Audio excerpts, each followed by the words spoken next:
Wheel of Time community, and welcome to the Wheel of Time Pod-Thru. I'm Teresa. And I'm Tim. And together, we're going to walk through Robert Jordan's Wheel of Time book series. How you doing, Tim? Doing okay. I'm excited to be doing this episode. Me too. We finally made it. All right, before we get started, we just want to remind you that this is a reread. We assume that you've read the entire series, so there will be spoilers. You have been warned. All right, Tim, what are we going to be doing in today's episode? Today we're discussing chapters 55 and 56 of the Dragon Reborn, where the stone falls, the dragon has the sword, and it's time to finish this book. Woohoo! Chapter 55 is called What is Written in Prophecy, and the icon is the dragon. Here's a quick summary, quick, to act as a reminder for those of you who are not reading along with us. Actually, this is a long summary. There's a lot that goes down in this chapter, so be prepared. Rand stands in the heart of the stone before Kalendor. It calls to him. Belial is there and interrupts Rand, encouraging him to take the sword. They snark at each other for a bit, and then Belial attacks Rand with a sword of black flame, trying to force him to take Kalendor. Instead, Rand creates his own fiery sword, and they battle. All hell is breaking loose in the stone, and Rand is in over his head. Belial is a better swordsman than Rand, and they both know it. Rand trips, and Belial raises his sword to strike, telling Rand to take Kalendor or he will kill him. Luckily, Moraine shows up right then and balefires Belial into oblivion. Moraine tells Rand that Belial was right about one thing, and he needs to take Kalendor. Suddenly, black lightning hurls her into one of the columns. Beelzebub realized it was the end of the book, and he needed to make an appearance. He attacks Rand, but Rand finally takes Kalendor, and Beelzebub disappears. Rand felt a sense of folding, like a bending of reality, and through Kalendor is able to create a door to somewhere else. He wasn't sure where, but he knew it was where Beelzebub had gone, and he stepped through to chase after him. Egwene goes down to the Dreamworld version of the cells. They're empty, but she sees Amico flickering in and out of existence as she falls asleep, dreaming about her guard duties. Egwene binds her and shields her and ties off the weave. She wakes herself up, but Elaine tells her that though the shield on them has changed, they still can't channel. Egwene has no choice but to go back into the dream. Matt and Julian fight their way down to the cells and come across Amico. She looks half asleep and seems like she can't move anything but her head. Julian warns Matt that she is Aes Sedai, and Matt doesn't understand why she wasn't moving, but decides that he doesn't have to understand. He takes the key from her and opens the cell door, revealing the girls. He is shocked by their bruises, and even more so by the reception he receives. Nynaeve wants to know what under the light he's doing there, and he tells her that it's a bloody rescue mission. Ale have infiltrated the stone and are battling defenders, and he's trying to get them out. The girls ignore him and wake up Egwene. They spot Joel and Sandar glaring daggers at him, and he tries to explain, but they will deal with him later. Matt tries to rush them out, but they stop to examine Amico, who begs, saying she'll return to the light. Nynaeve is having none of it and punches her, knocking her out. The shield is gone, and the girls can channel again. Hooray! Nynaeve immediately heals Elaine and Egwene, while Matt freaks out about her hitting a woman who was just sitting there doing nothing. The air around him turned to thick jelly, and he was lifted a pace above the floor. They tell him that he doesn't understand, and he should keep his mouth shut until he does. He cheekily reminds them that this is a rescue mission, and their version of gratitude sucks. He is right, and they let him go. But they aren't leaving with him. They've got Black Aja to deal with. They pat his cheek and walk away, with him calling out that he's leaving with or without them. After a minute, he grabs Sandar and follows. He didn't come all this way to let the girls die now. Perrin is in the dream world, and things get weird. He keeps saving Fail, only for her to disappear over and over again from different scenarios. Hopper warns him that he is there too strongly, and that he is weakening. Perrin just tells him to find Fail, and Hopper leads him to doors that are etched with thousands of tiny falcons. Perrin slams his hammer into them 3 times, and they shatter. Perrin steps in to see a falcon chained to a perch in a circle of light. He heads toward her and is attacked by falcons swooping on him again and again with razor-sharp talons. He plows forward to the perch and sees the lock on the chain is in the shape of a tiny hedgehog. Just before his strength gives out, Perrin snaps it and loses consciousness.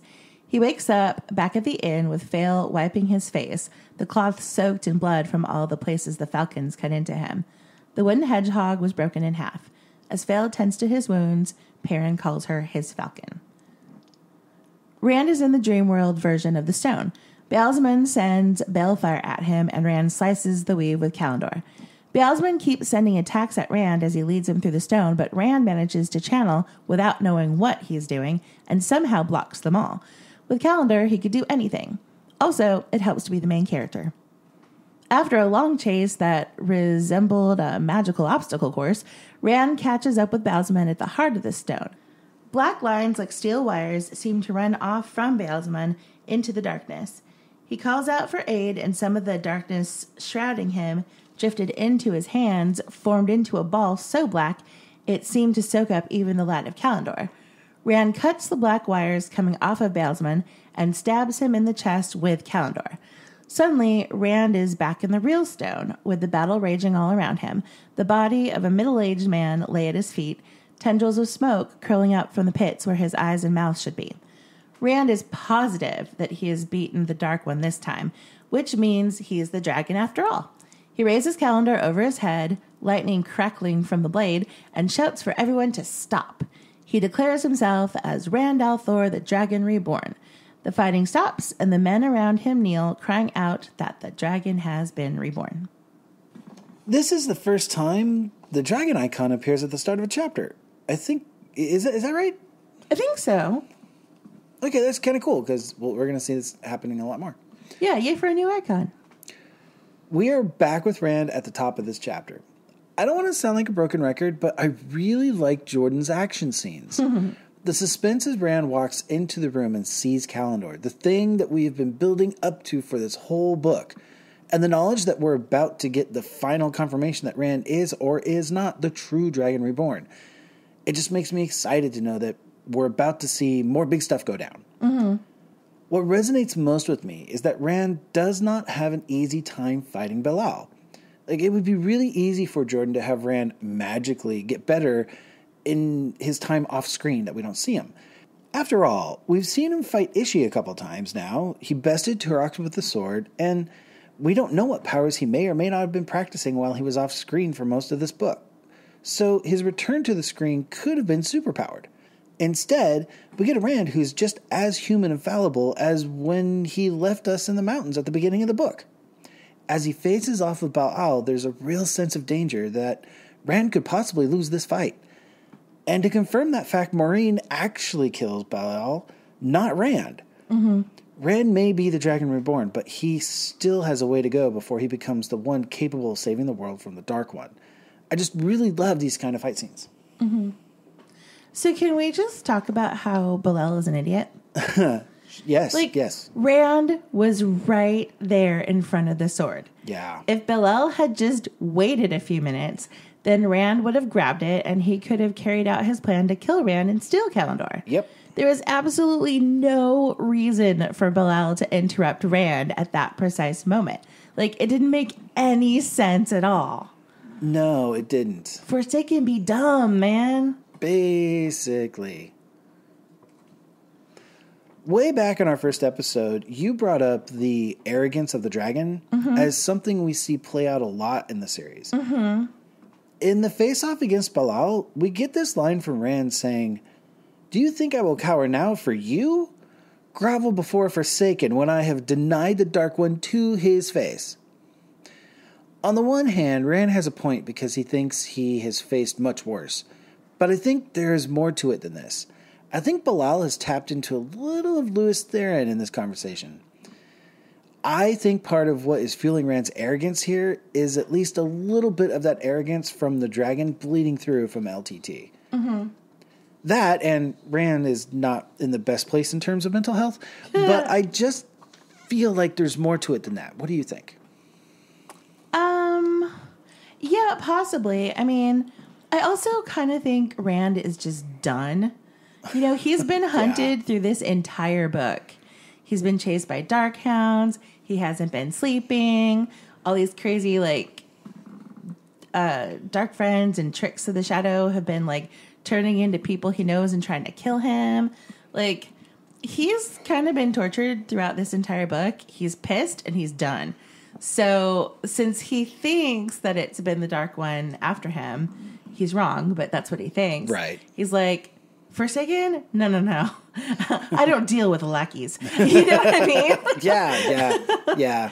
So, yeah, I think there might be part of LTT bleeding through a little bit. But I also just think that Rand has reached a breaking point. And, like, Rand is done. He's going to gather himself up a little bit after this book. Mm-hmm. But, I mean, this really is the start of Rand starting to lose it. You know? Yeah. I mean, we've talked about how he's dialed up to 11 in this book, and then Jordan dials him back down so that he can make it through the rest of the series. Yes. But, I mean, he is already emotionally unstable, you know? And it pretty much, you're right. I think the seeds are here. This is where it takes place. Yeah. And I mean, it makes sense. People have been trying to drive him crazy this entire book. Mm. Is it any surprise that they're being successful? You know? Not really. Yeah. So... yeah, that's what I think is going on. Okay. Moraine comes in like a boss. She strolls into the room, ignoring the battle raging around them, pulls Baal's attention away from Rand, and balefires him out of existence. Mm-hmm. She even catches him monologuing. All that is left of him is floating flakes of ash. Gross. And it's so epic that every person fighting, Ale and Defender alike, stop and stare at what happened. I cannot wait to see this in the TV show. It just sends chills down my spine. Yeah, this is going to be fun. Did Beelzebub try to nuke Rand with balefire? Like, the description we get here is, Beelzebub's blow struck him as he leapt, struck inside him, a ripping and a crumpling, tearing something loose, trying to pull a part of him away. Rand screamed. He felt as if he were collapsing like an empty sack, as if he were being turned inside out. This sounds a lot like someone being ripped from the pattern. But Rand grabs Kalendor and is flooded with so much of the power that whatever Ba'alzamon hits him with fails to kill Rand. Or was he just straight up trying to separate Rand's body from his soul? Like, I've always found this kind of confusing. I'm not clear what Ishimon did here. He definitely cast Balefire at Rand later in the dream world, and Kalendor slices right through it. But this weave actually hits Rand, so I'm not sure. Yeah. Like, at first, it felt like it couldn't be Balefire or Rand would have ceased to exist, right? Exactly. But the internet seems to think that it was Balefire, and Kalendor cut through the weave. Though that doesn't make a lot of sense to me, because Rand didn't get the chance to do anything with that sword. Right. He just touches it. It knocks him back into the sword. Well, no, like, he grabs it, but, like, when he just touches it, and then the weave stops. So why does it stop the second he gets hold of Kalendor? Did Ishii stop channeling at him, or did Kalendor stop the attack on its own? And if so, how? Right. Like, I think it's cool, but I don't understand the mechanics of it at all. So I honestly have no idea if this was Balefire or not, because it doesn't make sense to me that it would be Balefire, but I don't know what else it would be. And I tried to look it up, and the internet says Balefire, but I don't know if the internet is referring to later in the dream world. So yeah. I honestly don't know. So, yeah, I'm glad I'm not the only one confused on this. I mean, it's an ending, especially the first few endings. They all had confusing things that made no sense. So if you're going to read Robert Jordan, you just have to understand that the endings are going to have a lot of, like, magical woo-woo that you don't understand. It's going to be cool. It's true. But it's not going to make a lot of sense. Yeah. I'm really glad that this is the last time we have to deal with the crazy pants Ishmael Balesman thing. Yeah. Like, it worked for the first 2 books, but by the time we get to this ending, I feel like Rand is on a loop, you know? Yeah. And honestly, Ishimon hasn't even been in the Dragon Reborn that much. So this final battle where he shows up again out of nowhere is not my favorite thing. Mm. I love that Rand gets the sword, and we get to see him wield the power of Kalendor and fulfilled prophecies, the dragon, and all that's great. But the big bads in this book leave a lot to be desired. You know, like Belial lasted for 5 seconds, and with Ishamon, it's just we've been there and done that. You know, I guess the third time's a charm. Yay! Yeah, we killed him. But for a few books, and then he comes back. That's a whole another. It's such a cheat, but another thing. But you know what I mean? We've done this. I agree. I'm with you on that. Yeah. I don't know. Not my favorite thing. Switching to Egwene. One thing we get in this book that Jordan will start to do in the rest of the series is a cue that helps us sync up the timing from our different groups. Oh, yeah. Uh-huh. The stone shakes around Egwene because Matt's backpack just blew up. So we know that Egwene is exploring the dream world as Matt and Julian are fighting their way through the defenders.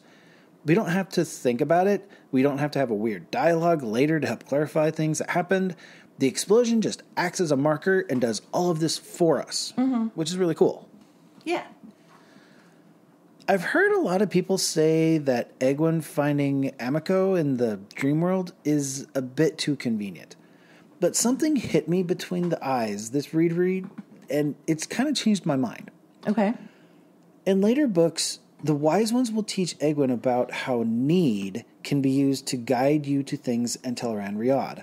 Mm-hmm. As Egwene looks for the cell that may help them escape their predicament, we get a description of, for a moment, she felt something close to despair. She wanted to believe that finding the right cell would make a difference. Even finding it could be impossible, though. And then she finds Amiko fading in and out of the dream world as she tries to fight off her boredom from the guard duty. I think that need is what leads Egwene to where she needs to be to arrange their escape. What do you think? Am I trying to force a square peg in a round hole here?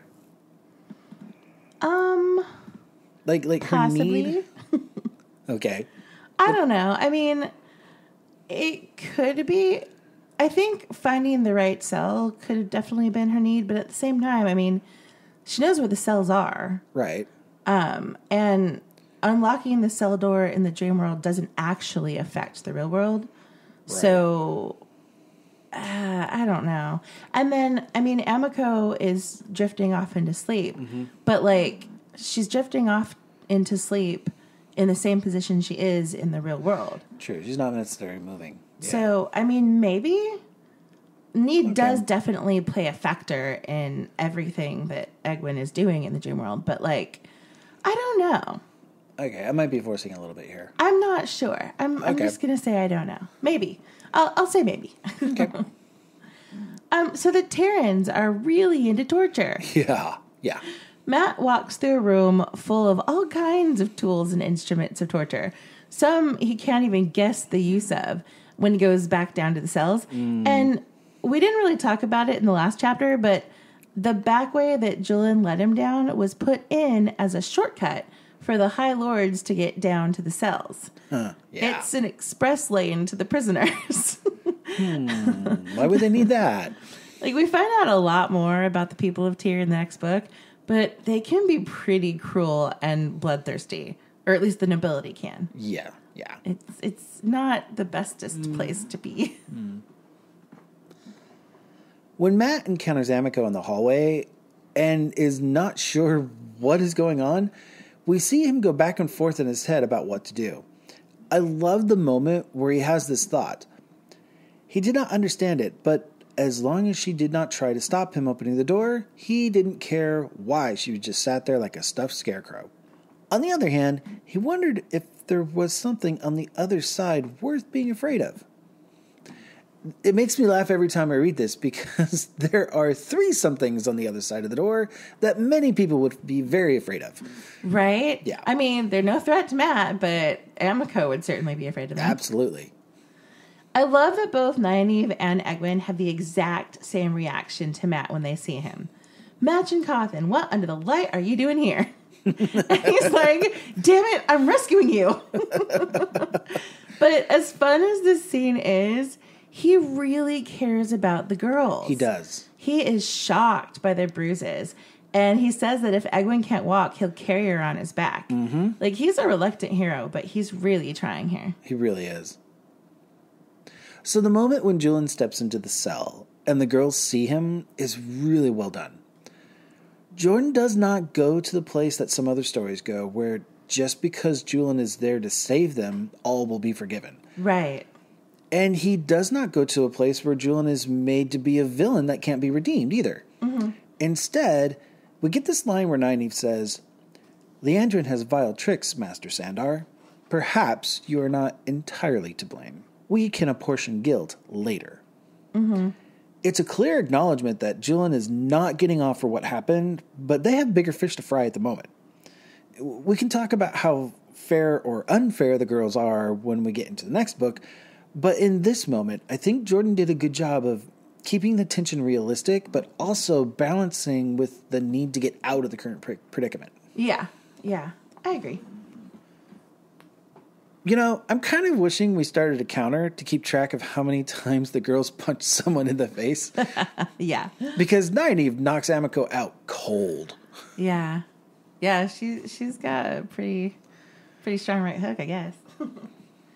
So, the reason this works is that Amiko was only half asleep. Right. She was still half in the waking world and still partially holding the shield. Mm-hmm. When Nynaeve knocks her out, she no longer has that as a hold, and the shield Egwene wove in Teleron Riad takes over.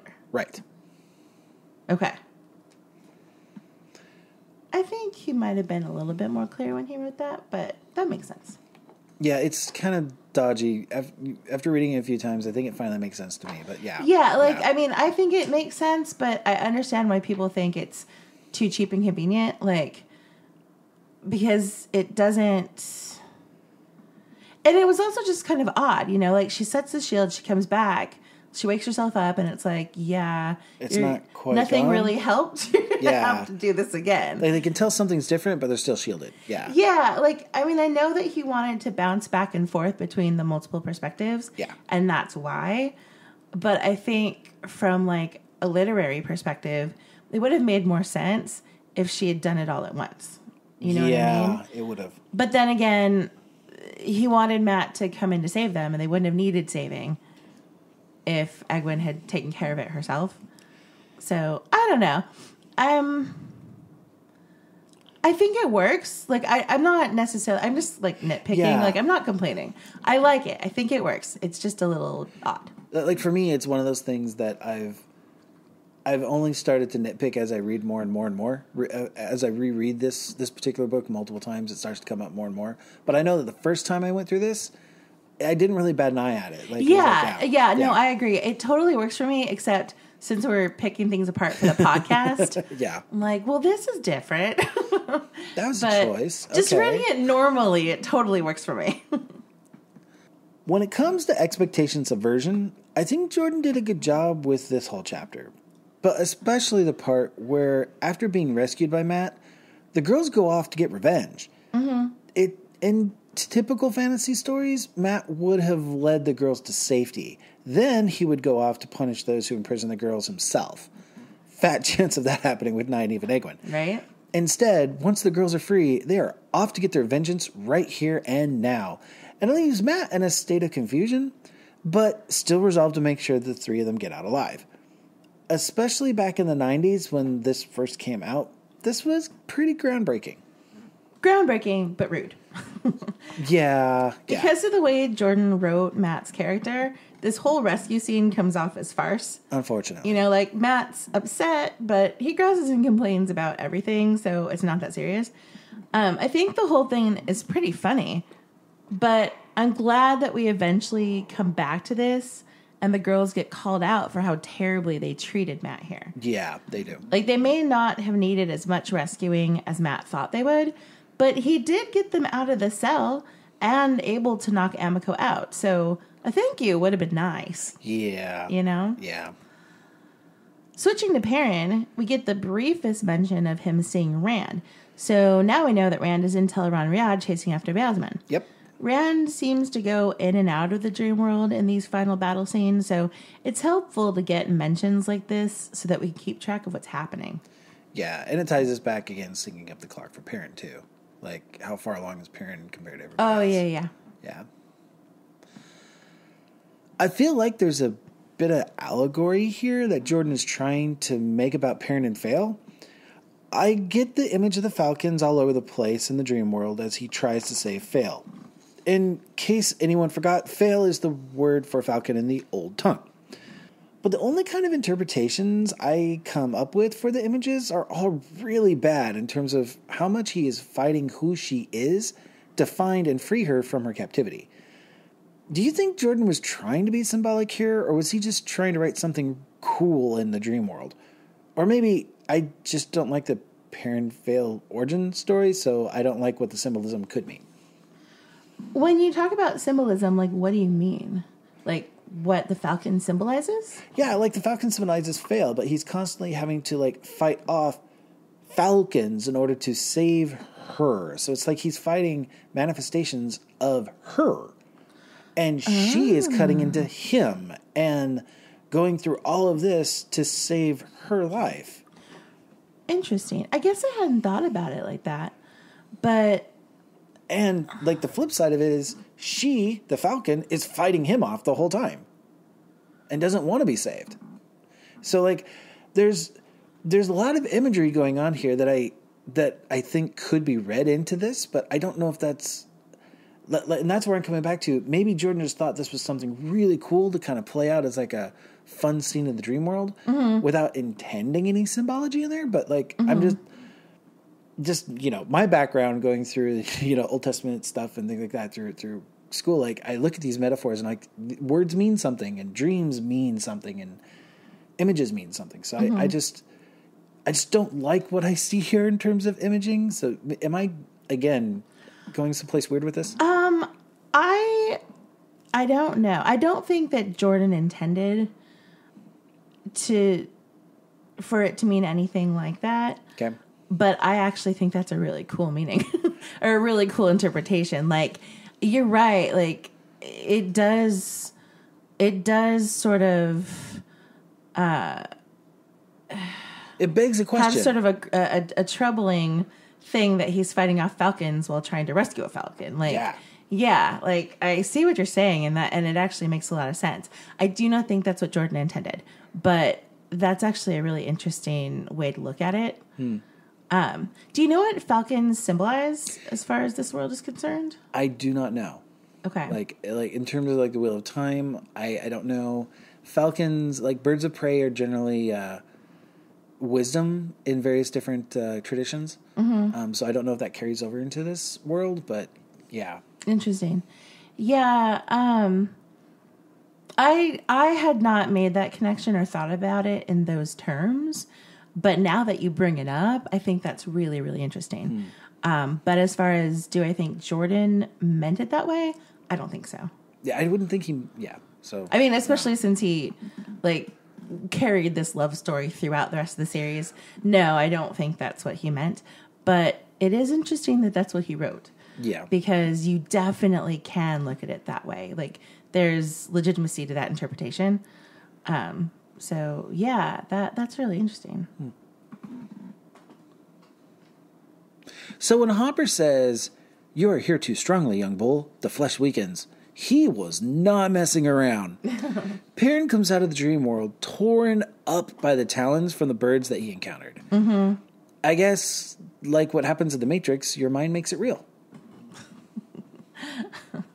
Well, and you know, if you die in the dream world, you die in the real world. So I guess if you get ripped up by falcons in the dream world, you get ripped up by falcons in the real world. Is it the next book that we get beat over that? Yeah, it's the next book. Oh gosh, that's coming in it. I usually really like Jordan's final battles, and I do like parts of this one. But everything that happens with Rand leaves me a little flat. Mostly, like I said before, it feels repetitious. But I also really hate that as Rand is chasing Basman through the Dreamstone, he's doing all sorts of cool channeling without having any idea what he's doing. Yeah. Like, Jordan tells us every time he channels that he has no clue how, or he couldn't even begin to imagine what he did. And, like, I get the rule of cool and everything, but I just don't find that satisfying, you know? Like, it was fine in the first couple of books, but we're at the end of the third book at this point. He has declared himself as the Dragon Reborn. This accidental magic that bursts out of him and saves his ass needs to start getting replaced by intentional magic. You know what I mean? Like, otherwise, he's just the dragon of plot convenience. That's a great title. I agree with you. I agree with you that it is frustrating that it in the same way I kind of get frustrated a little bit with how this kind of happens with Nynaeve. Like, there seems to be this innate thing where they start discovering things. But at least in Nynaeve's case, Nynaeve has always been about healing. Nynaeve has always been about, you know, like that thing. And she hones in on healing like, you know, a bee to a flower. Like yeah, that's her special talent. So it makes sense with Nynaeve. Right. But coming back to Rand, I've always been a little frustrated because maybe what Jordan's just trying to set us up for is the Lewis Theron and Rand al'Thor eventually becoming like merged. The bleed through. Yeah, I mean, I assume all of his like accidental accidental channeling is bleed through from LTT. Right. But like, there's not that much bleed through happening yet. Right, and it's a crutch. It's and that's the thing that gets me every time. It's like Perrin has to earn all of his powers. Yeah. Matt pretty much has to like figure out how his logic works. And like even with Nynaeve, like with the exception of healing that she does kind of come up with on her own because that's her very specific special talent. Right. She has a few instances of accidental figuring things out in the first 2 books. But she also has been to the tower by this point, and she's learned some of the basics of channeling, and she's learned how certain weaves work and how certain like elements of the power work together, how you can combine air and spirit and yada yada. So at least she has a basis of understanding. Rand doesn't even have that, and yet Rand's able to do all sorts of crazy crap without having any idea what he's doing. And it's like, I feel like it's a... And later we actually get Asmodean, who kind of starts teaching him stuff. Right, but that's not until book 5. Yeah. And it's like, I mean, I get it. This is all very cool. It's very cool. Like, as they're going through the stone and all this stuff is going on, it's like an epic wizarding battle almost. But because Rand has no idea what it's doing, I'm not satisfied. Yeah, you're right. It's very plot convenient. That's a very great phrase for it. Like, it's cool. I'm not saying it's not cool. It is very cool. But I don't like being reminded over and over again that Rand has no idea what he's doing. Right. That you probably could have just dropped that and downplayed that part of it a bit. I don't know. I don't love it. I just don't. And it bothers me every time I read it, but especially now, again, because we're nitpicking it going through the podcast, reading things very, very closely. I actually have to sit with it and go, this is not the greatest thing, you know? Speaking of, remember back to the previous fights Rand had with Beelzemon? Each one we get this description about black lines. Mm-hmm. We get them here again. When Rand severs them with Kalendor, we get a brief moment where we see 2 Beelzemons. When Rand plunges the sword into his chest, I've always assumed that the black lines were his connection to the Dark One, but I've never understood why we see double here. That's a good question, and I'm not really sure. Maybe because Rand kills him when they were fully in the flesh in the world of dreams. It was kind of like a Plato's Forms thing. Like, he killed the reflection of Beelzemon and the real Beelzemon, because if you die in the dream, you die in real life. That's interesting. Okay. Or maybe it has to do with Ishi's connection to the true power. Because we know that Beelzemon has the true power from the Dark One coursing through him. Right. Because that's what the darkness was that he makes into a ball and he asks for when he calls for aid. Uh-huh. So maybe it has to do with that. Like, maybe because Kalendor is the only thing that can amplify the true power. Like, this death is definitely different than the other 2 deaths in the previous 2 books. Right. So maybe Jordan was just trying to mark it out as the one that finally took, like, to get rid of Ishimon. But honestly, I'm not really sure. Because those black lines, like the steel lines or whatever, Anytime he fights a male Forsaken, those lines appear. Because it was back in the Eye of the World, too. Right. With Agenor? It was Agenor he fought, yeah. Yeah. Wow, that was a long time ago. Okay. And I think it happens with Asmodean, possibly. Like, I feel like he's always cutting black lines. Yes. So I think that is the connection to the Dark One. But in this instance, Ishi's the only one who gets access to the true power. I think he's the only one that the Dark One grants access to his true power. I think he's the only one crazy enough to use it the way he does. True. That's true. Everyone else is like, I'm not touching that. because it starts to like totally makes him crazy. Make him crazy. He gets those little things in his eyes. Yeah. And everyone else is like, only when I need to. He's like, no, more. Yeah. So maybe because he's got so much of the true power coursing through him, and Kalendor is the only thing that works or amplifies the true power or works on the true power or something like that. Which I think is the only reason he's actually able to kill him for good this time is because he used Kalendor. But like, so maybe Jordan was just trying to mark it out as no, this is the real thing. I don't know. Okay. But those are two possible explanations that they're plausible. They're not necessarily real, though. Right. Okay. I'm glad I'm not the only one asking the question. Yeah, like I'm not sure. Again, these last battle scenes, epic but full of magical woo-woo that make no sense. It's Jordan's endings. That's just how they go. Rand is sure again that he has killed the Dark One. Yeah. Quote, I have done it, he thought. I have killed Beelzebub, killed Shaitan. I have won the last battle. Light, I am the Dragon Reborn, the breaker of nations, the breaker of the world. No, I will end the breaking and the killing. I will make it end. Poor guy. He got one of those right. Yeah. He tries so hard, and he goes through all of these epic battles. And he thinks, surely this has to be the end. Surely there can't be more than this. But there's always more for him to face. And I feel so bad for him. It's like, oh, you sweet summer child. Oh. You sweet little buttered crumpet. This is just the beginning. Poor Rand. And you don't get a much clearer answer to the question, is Rand the Dragon Reborn? He holds Kalendor above his head and announces it to the world while calling down lightning and everything. And literally everyone who's fighting stops what they're doing and bows to him. You don't get much more epic than that. Yep.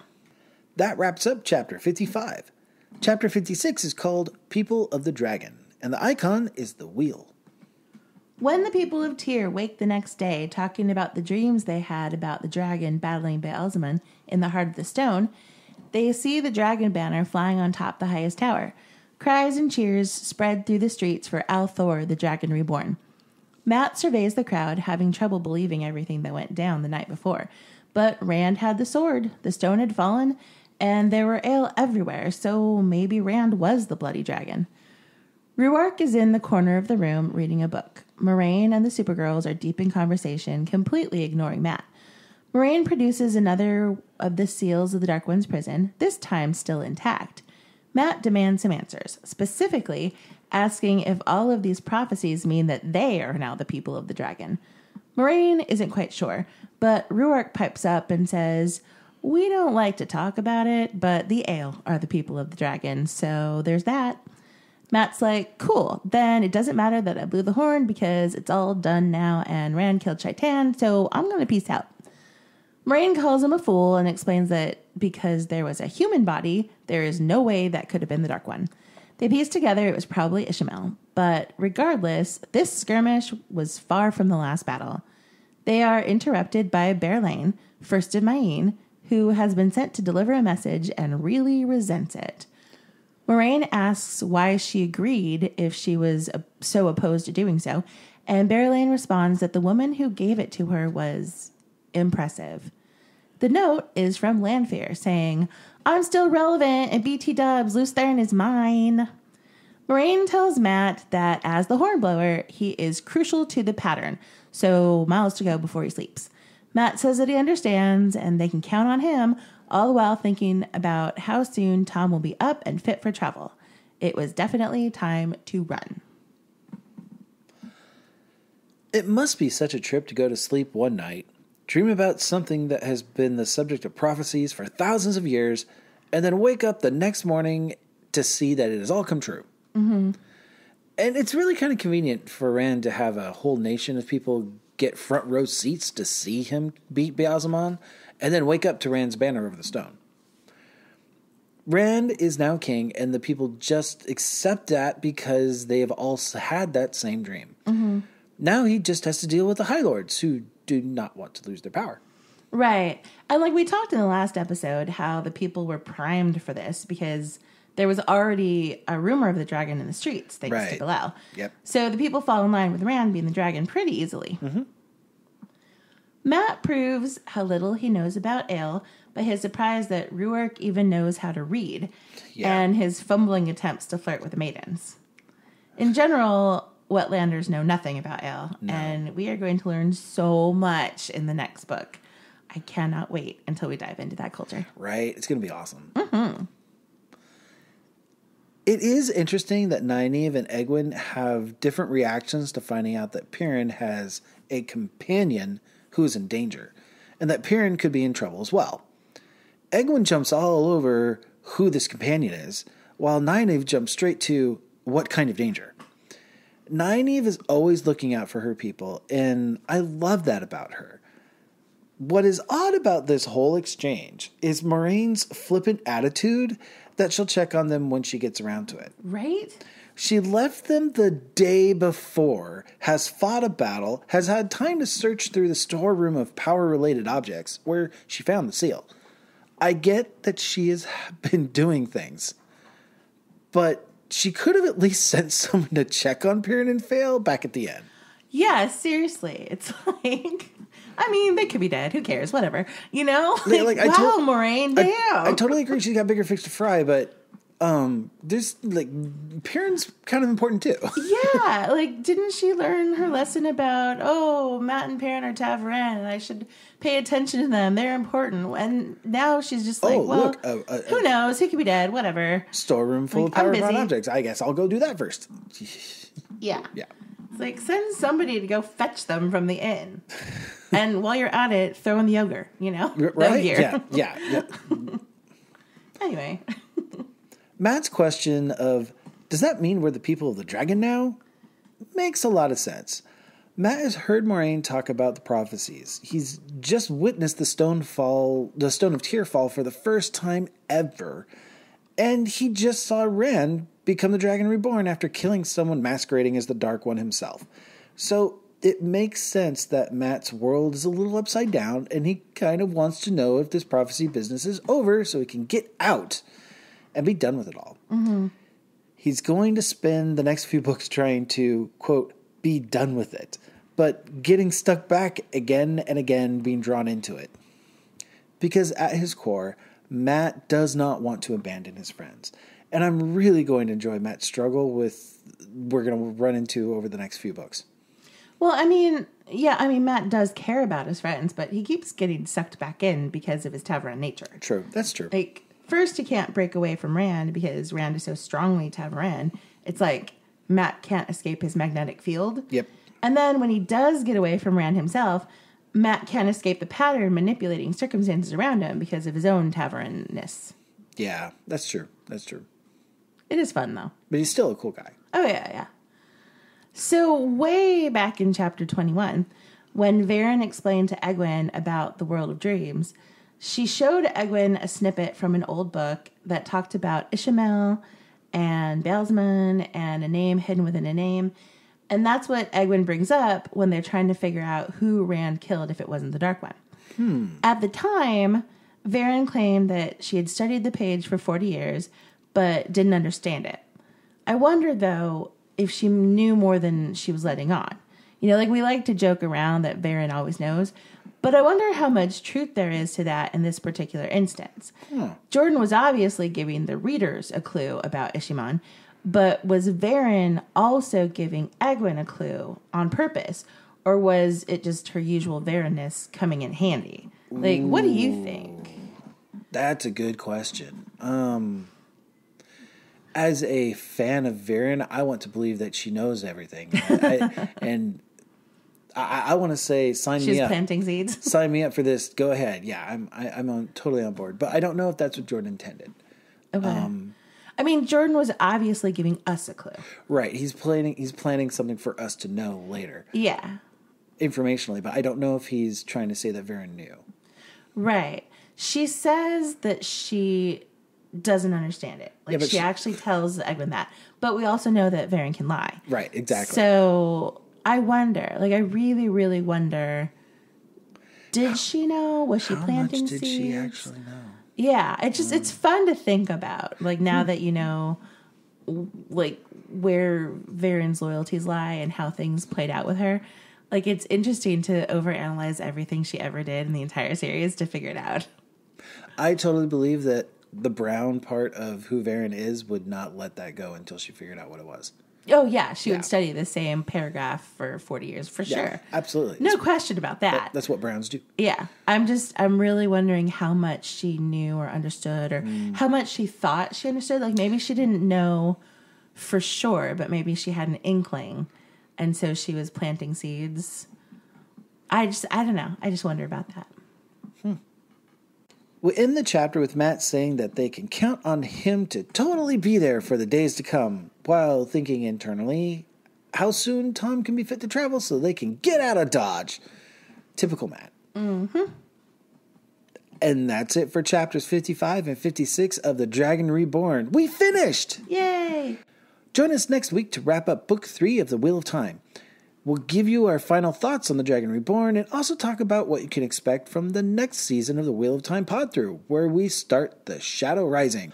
We're going to be taking a short hiatus, so be sure to tune in next week to get all the details of when we'll be back so you don't miss anything. We hope that you enjoyed this episode of the Wheel of Time Pod-Thru. We'll see you again next week. Make sure that you rate and subscribe to us on Apple Podcasts or wherever your favorite podcatcher might be. If you could leave us a positive review, it would really help us out. It makes us more visible so more people can find us.